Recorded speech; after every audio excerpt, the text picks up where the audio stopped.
സംസ്ഥാനത്തെ 62 ലക്ഷത്തോളം വരുന്ന ക്ഷേമ പെൻഷൻ ഗുണഭോക്താക്കൾക്ക് കുടിശ്ശിക തീർത്ത് വിതരണം ആരംഭിക്കുന്നു.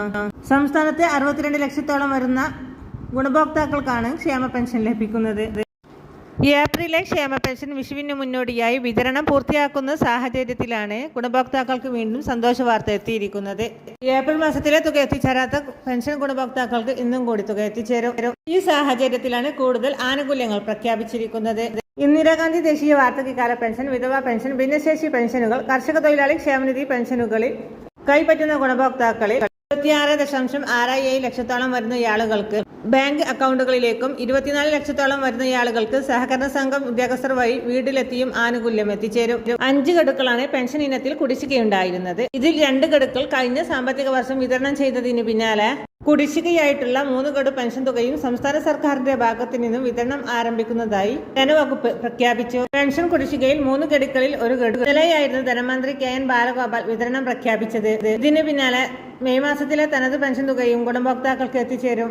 ഏപ്രിൽ മാസം തന്നെ ഗുണഭോക്താക്കൾക്ക് 1 ഗഡു കുടിശ്ശിക വിതരണം ചെയ്യുമെന്ന് നേരത്തെ തന്നെ അറിയിച്ചിരുന്നു എങ്കിൽ പോലും തുക സമാഹരണം പൂർത്തിയാക്കാത്ത സാഹചര്യത്തിലാണ് മെയ് മാസത്തിലേക്ക് പെൻഷൻ വിതരണം മാറ്റിവെച്ചിരിക്കുന്നത്. സാമൂഹിക ക്ഷേമ പെൻഷൻ കുടിശ്ശികയിലെ 1 ഗഡു കൂടി അനുവദിക്കാൻ സർക്കാർ ഇന്നലെ ചേർന്ന യോഗത്തിൽ തീരുമാനിച്ചു. നിലവിൽ 3 ഗഡുക്കളാണ് കുടിശ്ശികയുള്ളത്. അതിൽ 1 ഗഡു മെയിൽ അനുവദിക്കാനാണ് തീരുമാനമെന്നും ധനമന്ത്രി അറിയിച്ചു. ഇതോടൊപ്പം തന്നെ മെയ് മാസത്തിലെ പെൻഷൻ നൽകും. ഇങ്ങനെ വരുമ്പോൾ 2 തവണ ഗുണഭോക്താക്കൾക്ക് 2 പെൻഷനാണ് ലഭിക്കുക. ഓരോ ഗുണഭോക്താവിനും മെയ് മാസത്തിൽ 3200 രൂപ വീതം എത്തിച്ചേരും. അടുത്ത മാസം പകുതിക്ക് ശേഷം പെൻഷൻ വിതരണം ചെയ്യാനാണ് നിർദ്ദേശം നൽകിയിരിക്കുന്നത് എന്ന് ധനമന്ത്രി KN ബാലഗോപാൽ അറിയിച്ചു. ഇതിനായി 1800 കോടി രൂപയോളം സമാഹരിക്കേണ്ടി വരും. കേന്ദ്ര നയങ്ങൾ മൂലം സംസ്ഥാനം നേരിട്ട രൂക്ഷമായ ധനനിരക്കത്തിന്റെ ഭാഗമായി കുടിശ്ശികയായ ക്ഷേമ പെൻഷൻ കുടിശ്ശികയിലെ 1 ഗഡുവാണ് ഇപ്പോൾ വിതരണം ചെയ്യുന്നത്. അവശേഷിക്കുന്ന 2 ഗഡു കുടിശ്ശിക ഈ സാമ്പത്തിക വർഷം തന്നെ കൊടുത്തു തീർക്കുവാനാണ് സർക്കാർ ആലോചിക്കുന്നത്.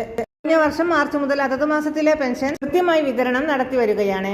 കുടിശ്ശിക തീർത്ത് പെൻഷൻ തുക എത്തിച്ചേരുന്നത് ഗുണഭോക്താക്കളെ സംബന്ധിച്ചിടത്തോളം വലിയ ആശ്വാസകരം തന്നെയായിരിക്കും. എല്ലാവിധ സർക്കാർ അറിയിപ്പുകളും നേരത്തെ തന്നെ നിങ്ങളിലേക്ക് എത്തുവാൻ വേണ്ടി ഈ ചാനൽ സബ്സ്ക്രൈബ് ചെയ്യുവാൻ മറക്കാതിരിക്കുക.